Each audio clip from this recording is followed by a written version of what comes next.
Looking for the perfect hidden gem for your next night out? Welcome to Almost on the Lake, where the food is delicious. The service is top-notch.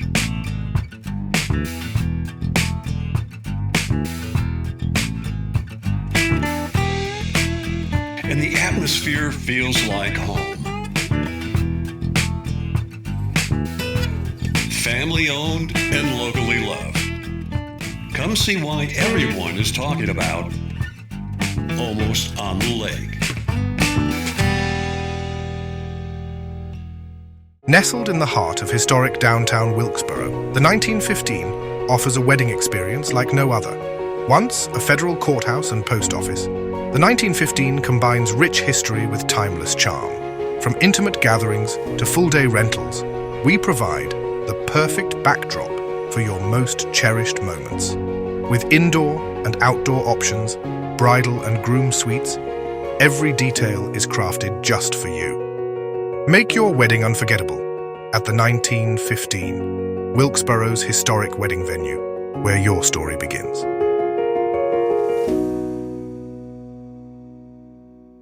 Everybody knows Roselli's on 10th for the best authentic pizzas and pasta dishes in the region. But the real magic happens when you ask for the off-menu specials. That's when John steps out from behind the line, flashes that grin and says, "What are you in the mood for tonight? Fresh seafood over linguine? A steak cooked exactly how Granny Roselli would? Maybe the legendary veal chop parmesan nobody else dares to make? Tell John what you're craving. He'll create something incredible just for you." Roselli's on 10th, 211 10th Street in North Wilkesboro. Come in, call, or order online at rosellisOn10thnc.com. Roselli's on 10th, where dinner becomes personal.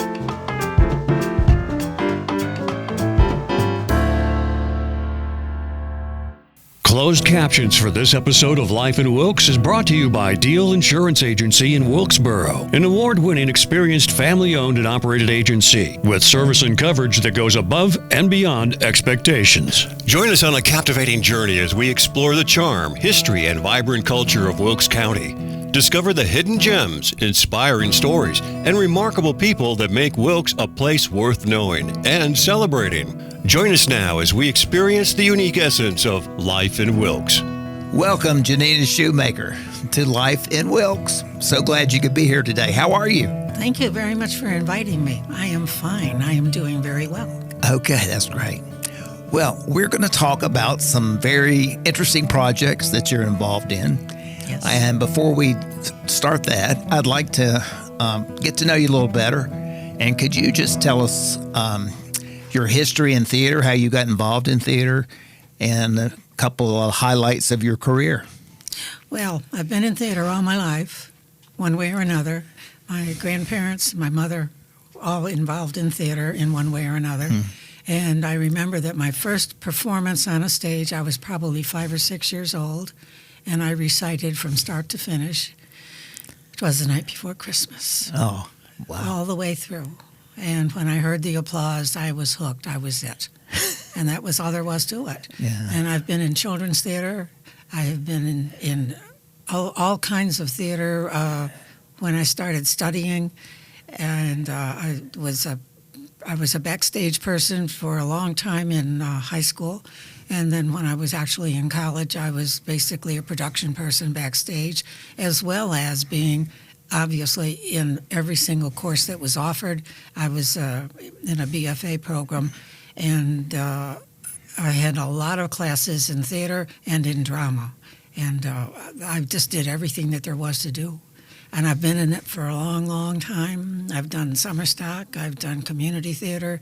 I've done chancel theater. I've done everything that any kind of their theater that there is. I poke my nose into it and I get into it. I work backstage. I write, I direct, I produce, I adapt. That's what I do. Oh, very interesting. And so where did you go to college? I went to Ithaca College, which was small, liberal arts college in upstate New York. And after I finished my degree there, which was a bachelor's, 20 years later, I went back to graduate school, and I went to New York State University, and I majored in theater arts. So I had the drama from one school, and I had the theater from the other. But I did the same thing in both places.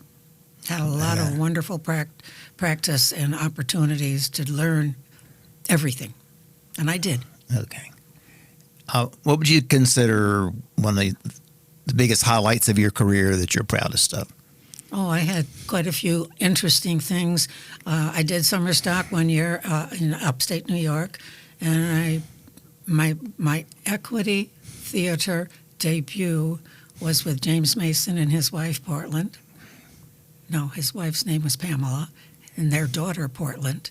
And that was my stage debut on stage in an equity theater. I also worked in another summer stock theater in New Jersey, and we did 9 shows in one season, and most of those shows I was in, but I also worked backstage and did everything that had to be done as an apprentice. Apprenticeship is a very interesting way to learn theater, and people give you the strangest jobs. And I have been put on some rather strange jobs, like, I want you to go up and paint the cyc. And I said, okay, first of all, what's a cyc? And I learned that way. What is a cyc? A cyc is the big dry back that goes completely around the stage background. And it is between the acting stage, the acting places, and the back wall of the theater. And it's a cyc to hide up everything that doesn't need to be shown. And it's the background for whatever the play is. Yes, I had to paint the cyc. Okay. And so tell me about your journey here to Wilkes County. Well, my first time in Wilkes County, I was actually up in the Asheville area. I had finished graduate school in New York, and I wanted to live somewhere between New York and Florida, which is where the rest of my family was. And halfway between was North Carolina. And we came here and lived up in Haywood County. And I was lucky enough to get a position at Western North Carolina, Western Carolina University in the speech and theater department. And that just was where I belonged. And I was there for quite a few years. And then from that point on, it was a hop, skip, and a jump all over the country from one place to another. And when my husband died, I said, okay, I'm going back to North Carolina, and here I am. Well, we're glad you found your way back. Yes, I did. Okay. Well, I want to hear about the American 250 project that you have written, and tell us what inspired you and what it's about.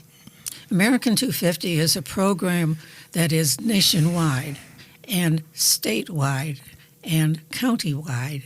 And I decided 3 or 4 years ago that I was going to put together a program for 4th, 5th, and 6th graders. They do not have to be in school. They can be homeschooled, as most of them are, actually. And it was going to be a program for them to understand the culture and what led into the Revolutionary War.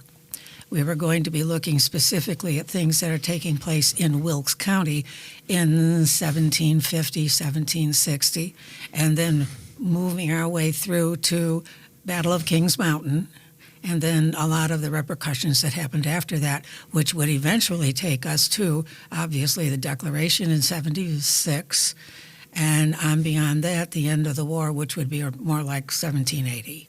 And so the program is written specifically for children of those 3 or 4 grades, and they are learning how the children of those days lived, what life was like for those children, and then they're getting a really sort of the cream off the top of the sundae on what was going on as far as the politics and the government and the actual war itself. But they're going to learn about how children in that time period lived and what they did and what were their activities. Huh. So it's a little bit more. It's more like that. They're learning about themselves if they had been there. and that's working.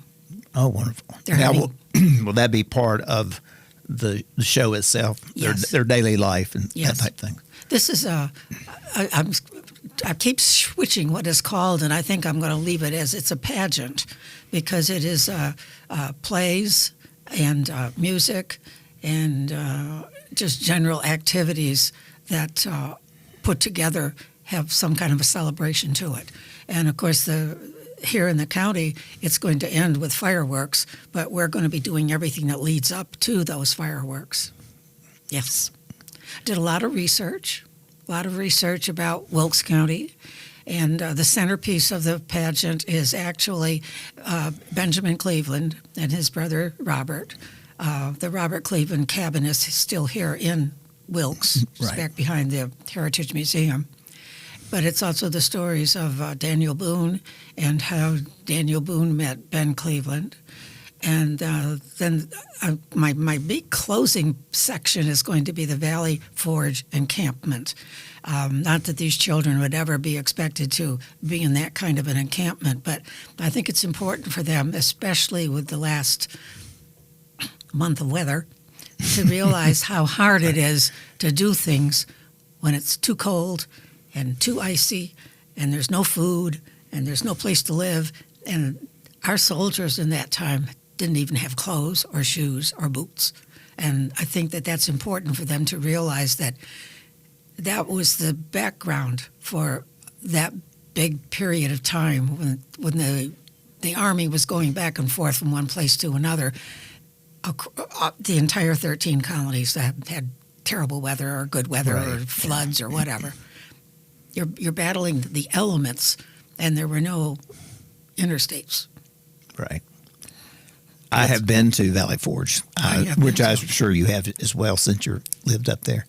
But it really comes to life when you see what it was. And I've done a great job with the restoration of that. The restoration is amazing. And I didn't have my own pictures that I had taken when I was there, but I was able to lift off the photographs from the Park Service. Mm-hmm. And so that the children that I'm working with, they can see what we're talking about. Right, yeah. Those cabins, those logs, those huts. Yeah. And then I was thinking, too, how far it was from Valley Forge to the crossing of the Delaware over to New Jersey. Yes. Barefooted. That's one way. And then, of course, there was also the thing of going into Philadelphia, which was one of his good battles. Yeah. Yes. They're learning about they're learning about some of the forefathers, of course. They're learning about some of the generals and all of those people. Mm. But they're also learning about the regular out there in the country people, especially the ones that are here in Carolina. Right. So what are a couple of things we'll learn about Ben Cleveland? What will we learn about Ben Cleveland in your play?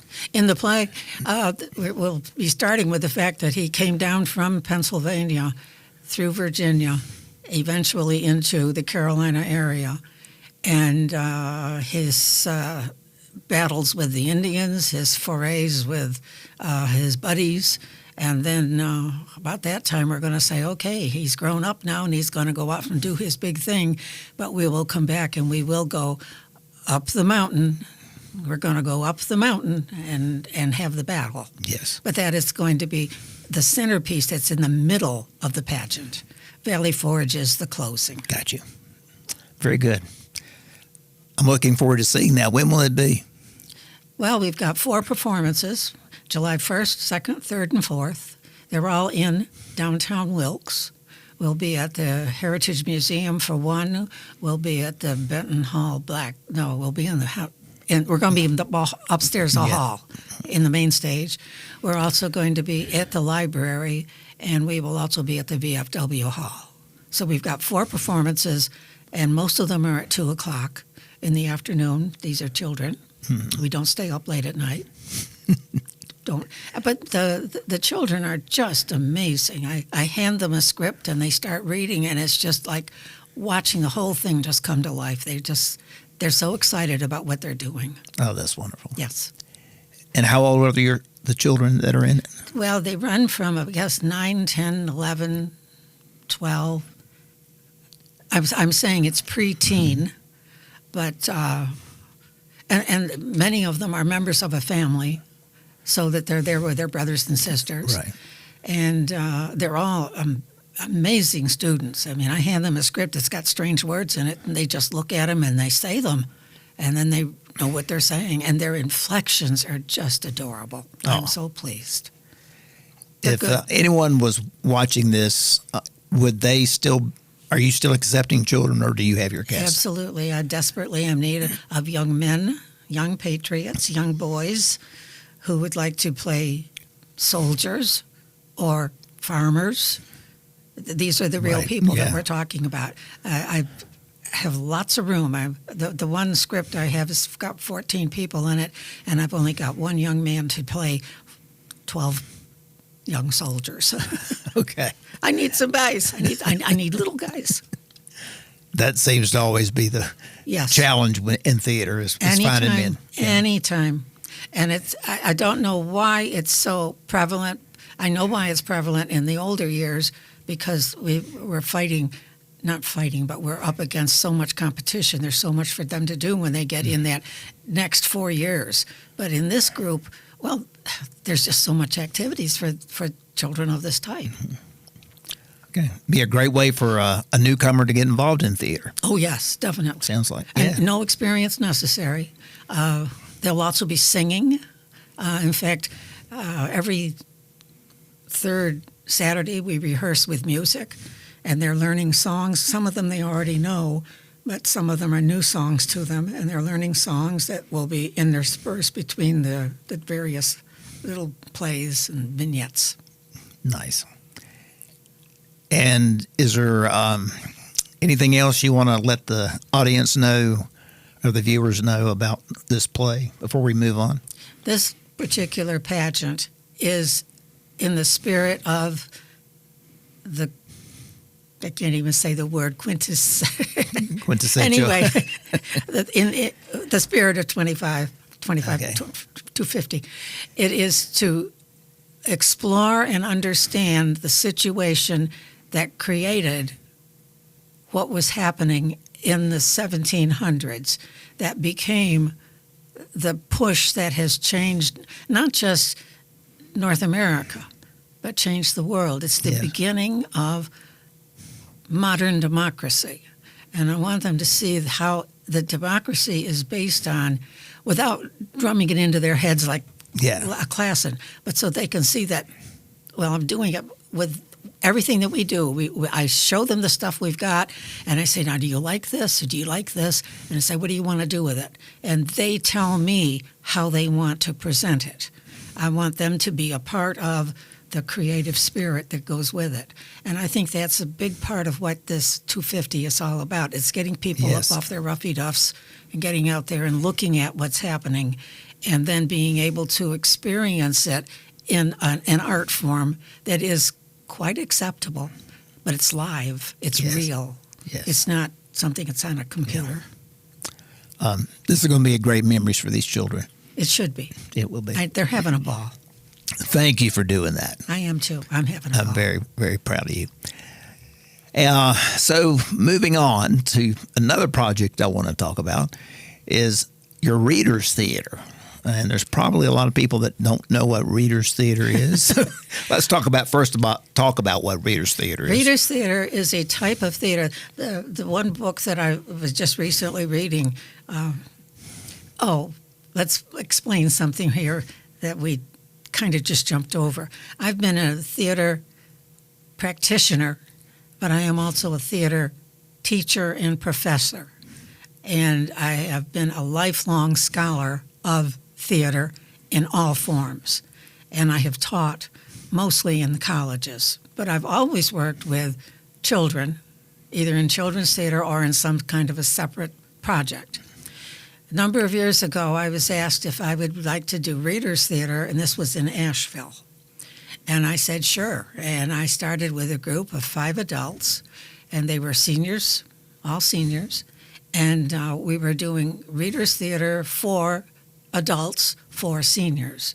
And if it's a form of looking into the whole art form of theater and drama that is made accessible for people who can't get up and get out and go and see shows. So my readers' theaters have always been devoted to seniors, and it works out just well. Here, that was the way we started it for seniors. We had so many people who said, I want to do it too. We said, okay, let's do it. Readers' theater is a way of reading scripts, play scripts, reading stories, reading poetry, reading songs. Anything that is a form of literature can be now presented in live spoken drama. And I adapt a lot of stuff to make it that way. So there is a setup where people are performing on stage, and there is an audience that is a part of the program, because the Reader's Theater part is that the action takes place between the performer and the audience, and we put it into our heads that this is the stage, and we perform everything to that spot. Now, we break that wall frequently, but it's got so many different forms to it. It can become actually presented in a way that it is, it's called, let me think of the word. That's the big problem. The words escape me. It is a form of theater that is shared between the speaker and the listener. And where everything happens is in that space in the middle. Does that make sense? It does. But to clarify, so the readers, so to speak, Yes. are the characters that are in the script, and they are reading their lines from the script. Yes. But they're not on stage acting, moving around. Moving around is what we don't need. The moving around is the blocking. If they do that, and there are types of doing that, that's called a staged reading. But the whole idea of doing it for seniors is that, number one, we don't have to memorize. It's right there in front of us. We have to learn it, we have to study it, but we do it with books in hand. But we don't have to get up out of chairs or step off on stools or anything of that nature. We are parked in a certain place, which means that the lighting is stable, and we don't have to go walking around and making entrances and exits. But you can if it's a staged reading. It depends on what the company wants to do, that particular cast, how do they want to do it? And that's part of their participation in the directing of it. There's usually a narrator, someone who fills in the setting, explains what it is that everything's all taking place in a room or in an outside place or whatever. Mm-hmm. So there's a narrator, and then there are the characters who are participating. And the participating players can be talking back and forth to each other and not even looking at each other, just looking into that space in the audience. They're carrying on. It means they also can be doing stuff that's inside their heads, which are considered to be like monologues. So that's the difference in it as far as how it is absorbed. But the big difference is that we remove the fear of not knowing the lines, because the lines are right there in front of you. And that's the thing that a lot of people like. So the reader is acting with their voice. They are acting. They are, yes, definitely acting with inflection and everything else. But they do it with their voice rather than with their entire body. So tell me about the Reader's Theater that you're working on now. Right now we are organizing. Okay. And we have a number of plays that we would like to do, but there is something called cast list. And the one play that we're looking at that we would like to do is called Bull in the China Shop. It's a very funny play about 5 little old ladies, and they have a romantic interest in someone who lives across the street from their boarding house. And that's about all I can say about that right now. But it's hysterically funny what they are doing to attract attention. We were also looking at a play that, one of the things that I like to do is I adapt classics, including Shakespeare. Mm-hmm. And I will take a play from Shakespeare, like a few years ago we did Romeo and Juliet in Reader's Theater format. And we had a group of the entire cast of Shakespeare's Romeo and Juliet, and they sat in chairs, and we were in front of an audience of senior citizens that were gathered specifically for our performance, and we read Julius Caesar in a very closely edited script. Doesn't have all the flowery language, which can confuse a lot of people. I'm also looking at, I'm looking at a whole bunch of things right now. Last night I was reading a play that is a on-stage performance. It's called Dr. Cook's Garden.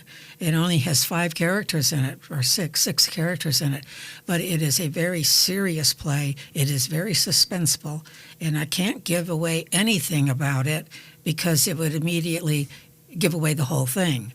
But the play is written by a major New York playwright, Ira Levin, and it is just a play about a small town in Vermont and how perfect the community is. And there's a reason why it is a perfect community, because it's Dr. Cook's garden. And they're just different kinds of things that we can do. Yeah. I love to take things from the classics. I go to Shakespeare first. I have a number of classics of Shakespeare, but I also like the Greeks, and I like some of the other plays that were done, like in the Restoration area, which is 18th and 19th century drama, which is amusing and a little bit not quite so heavy as far as what is mentally going on. But I do have an Ibsen play that I've adapted, and it's Enemy of the People, and it is his only comedy. And I just was so delighted to find that Ibsen had a comedy because he's so heavy. Yeah. So, and what is the age range for this group that you're organizing? We have changed our qualifications. Anyone who would like to be a part of this group, 12. I think they put I think the theater said 12 and up. So it's not just 13, senior citizens. I think I saw. It's anybody who wants to perform in this particular medium. Okay. It is different. All right. They don't have to memorize. And where do you perform? Well, our current performance space is the newly modified and beautifully reconstructed Black Box Theater in Benton Hall. It's beautiful. And it's got, what is it, about 100 people sitting in the audience? I don't believe it's that many. Okay. More like 50 or 60, but Okay. So it's a small, intimate audience, but at the same time, it is in a setting where you cannot be distracted by other things because there's nothing else there. Yeah. Black boxes, typically, there's no set. There may not even be furniture. We don't use props. We don't wear costumes. But we do what we have to do to make the flavor. And typically, in Reader's Theater, we ask people to wear black, stage black, so they disappear into the black of the theater. And if they want to wear a bow or a flower or something outstanding in their costume, they can do that. But basically, it's black. Black on top, black on bottom. So if I was someone that had no experience, I was very intimidated, but had always wanted to do it, this might be the thing for me? This would be the thing for you, because all the intimidating factors are either eliminated or minimized. I have people who say, I want to come do this, but I can't walk around. I say, you don't have to walk around. We just need to read. Just need to read. Very we good. use music stands, or you can hold your script in your lap. Preferably use the music stand because that keeps your face up. Yeah. And I like to work on stools because I just feel like there's better posture. But some people cannot sit on stools for even 20 minutes, and some of these plays may run 50 or 60 minutes. So in that case, we say, okay, chairs, and bring a couple pillows, just so that you're comfortable. Right. With a black pillowcase, right? Oh, yes. Well, or blankets. All right. Well, it sounds like a lot of fun. So when do you meet? When do you rehearse? Where? We don't know we don't know when we're going to be rehearsing. Our first meeting is going to set that the people who attend will be able to choose what day or night they want to work, because it'll be one day a week, and it will be in the Black Box at Benton Hall. Wonderful. Which is downtown. D Street. Yeah. D Street, North Wilkesboro. Yes. All right. Gina, it's just been a pleasure having you here today.